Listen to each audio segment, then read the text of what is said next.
Hey viewers, my name's Cara. Today is day 5 of Vlogstice, and I just found out my phone can do this thing. So we're gonna test this out because today's theme is, snow. There's this little augmented reality thing that I can doodle and it'll follow it around on my face. But it looks like I can only record like a minute at a time with this. So let's just have a silly little intro. Today's theme is snow. There's no snow outside now because it rained. So here's the snow. Okay, there, I added some more. Yeah, so there's no snow outside anymore because it rained. So there's that. Here's the snow inside. I chose snow question mark as the theme for today because I thought the idea would be to talk about whether or not there was any snow that day. And there was snow a couple days ago, but it rained like I said it was supposed to. And there's no snow anymore. For now, there will be snow again. But the secondary theme, just in case there's like not snow, is season. So just to talk about the season, if not snow in particular, because it doesn't snow everywhere in winter either. I left this window to check to make sure that these are saving like regular video clips, so I'll actually be able to edit them together, and it removed the whole doodle. And just so you know, I can only use like this much space around my face. So if I go further away, I can't doodle out there. It has to be in here. So it's not snowing, but it is raining. And here's a fun little kind of like shiny one that sort of looks like raindrops. Boop, boop, boop, boop, boop, boop, boop, boop. It's raining. I don't mind the rain. It's not my favorite weather, and it's not great if it's just like constantly raining and there's no sun. I need for there to be sunshine. Let's get a little rain on my glasses. I need there to be some sunshine. I am really affected by the weather always being dark, and so we're leading up to solstice. That is what happens in this season. It gets darker, it gets colder. We are animals, and we are influenced by the cycles of nature and the cycles of light and darkness. It's how it is. So, winter's not my favorite season, but I do enjoy the seasons. I like experiencing different seasons. My favorite season is autumn, although I was born in the summer and I most prefer to be warm. I like to be warm in the sun, but summer's not my favorite season. I like things about all of the seasons, but winter's a tough one. I don't like driving in the winter weather. If it's snowy and icy on the roads, it's very dangerous. I've had multiple experiences where it was not the best. It was always quite scary, even though for a while I was like, I'm used to it. I know how to do this by now. But yeah, it's not my favorite. What's your favorite season and why? What do you like about it? What do you love about the season that is your favorite? I think what I really love about autumn has always been, even though I don't like being cold, I like when the weather is what I describe as crisp. There's a certain like, it's not too warm, it's not too cold, but it's breezy. The breeze is a little bit chill, but it's not super cold, but you can wear like a couple layers or something. But it feels crisp. It feels refreshing in a way that's not like uncomfortably cold yet, but it becomes uncomfortably cold for me very quickly. So there's kind of a sweet spot in autumn, and I love the leaves.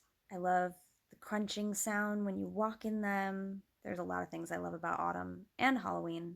The winter holidays have never been my favorite holidays. I've always loved Halloween, but there's a lot of things that I have come to appreciate about all of the seasons through, frankly, my belief system that it's all necessary parts of the overall balance of nature. I know that we can't have some things without the others.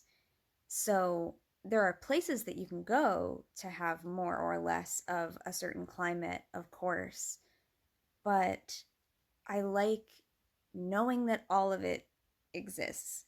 And I do like experiencing it in that way. I think that there are important aspects about us going through each of those different seasons. We have seasons and cycles as well. So it's kind of a macrocosm to the microcosm. I remember some years ago, a friend challenged me to kind of tune into my personal cycles and what my personal tides are, how my energy ebbs and flows. And so I appreciate that connection to the cycle of nature, that there is time for things being darker, going more within, and we're going to talk about that more later in the week, so I don't want to get into another day's theme too much.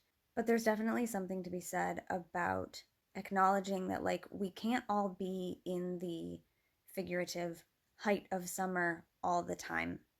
You can't be at the top all the time. We can't be at that peak of light and brightness all the time. There are times when, it's like the moon phases too. We wax and we wane. Our energy levels, our mood, all of this. So I find that that helps me when I start to get really down about any specific aspect of weather and things like that that I don't particularly like as much. I still appreciate that it's part of the whole cycle, it's part of the whole balance, and that it is necessary and it serves a role. The same way that the days that I have really low energy serve a role, that I'm encouraged to rest, that I need to recharge. That's very much how I feel today. I'm so tired this week. But yeah, like, nature is not at 100% all the time.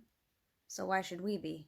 Everything goes in spirals. It's always coming back around somewhat close to where it was, perhaps, but not exactly in the same spot.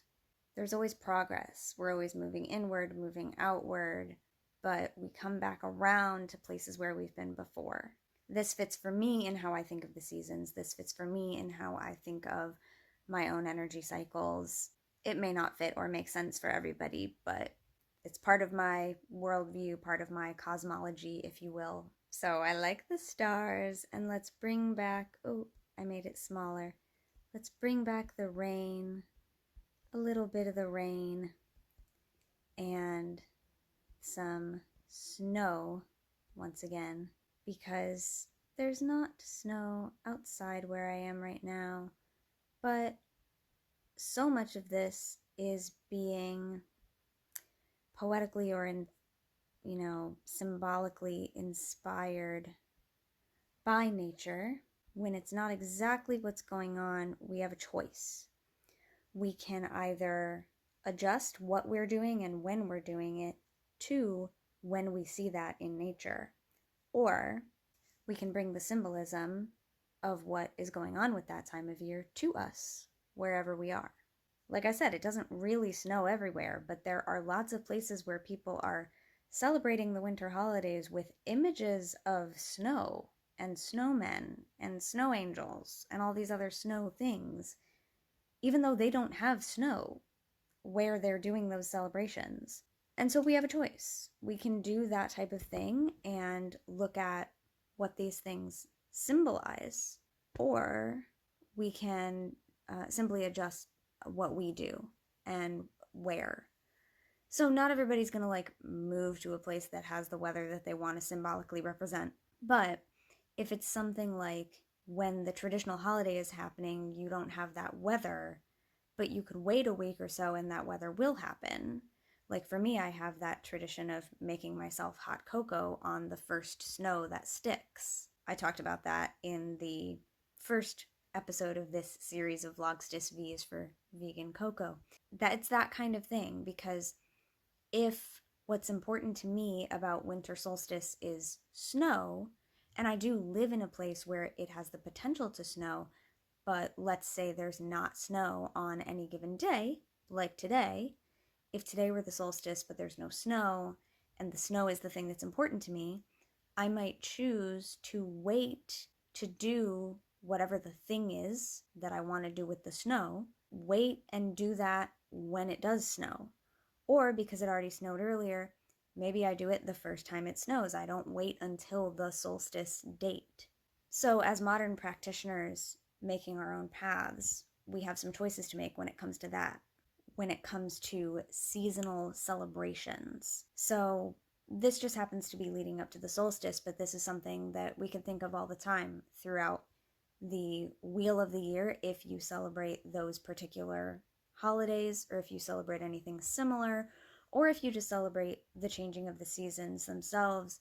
The solstices and the equinoxes are measured specific points in the peak of the cycle of the sun, but there might also be other things that to you indicate the passage of season where you are.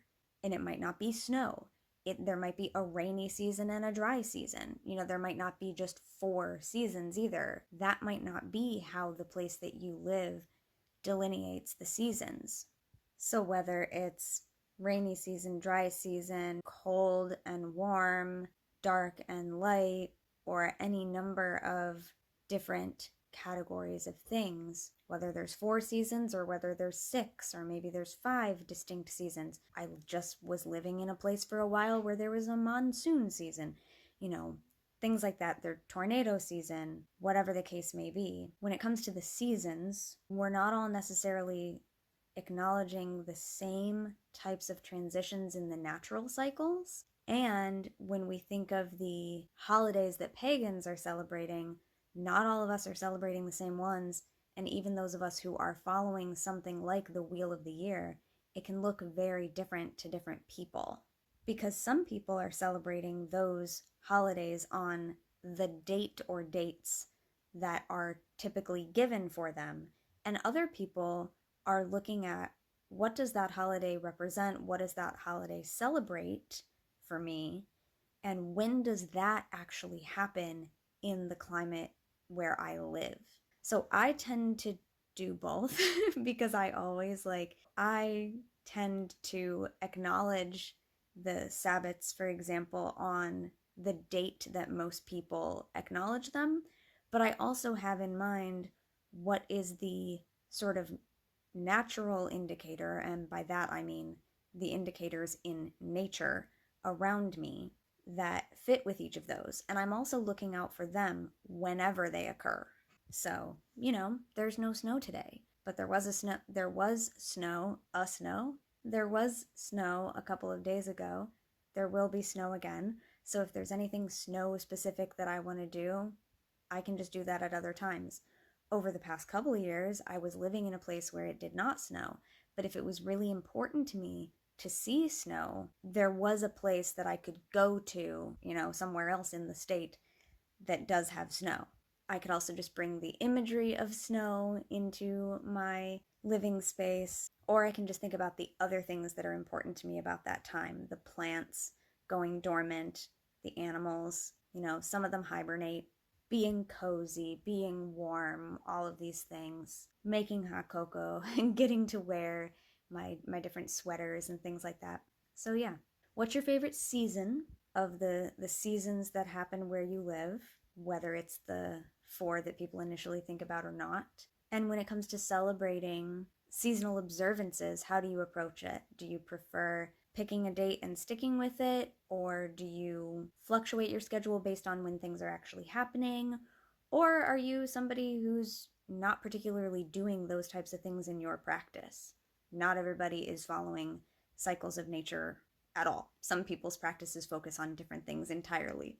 So maybe you just happen to be watching this because you're watching the series. Thank you for doing so. Speaking of which, thank you all for watching and or listening to this video and for putting up with me discovering the augmented reality doodling on my phone, but thanks for watching and or listening. I will see you tomorrow for the next day of Vlogstice, and until then, don't forget to be awesome, blessed be, and goodbye for now. I have no idea how long this video is because all of these have been in 60-second or less clips, and I haven't counted how many of them there are. But it's a bit of fun. We're doing new and different stuff this year.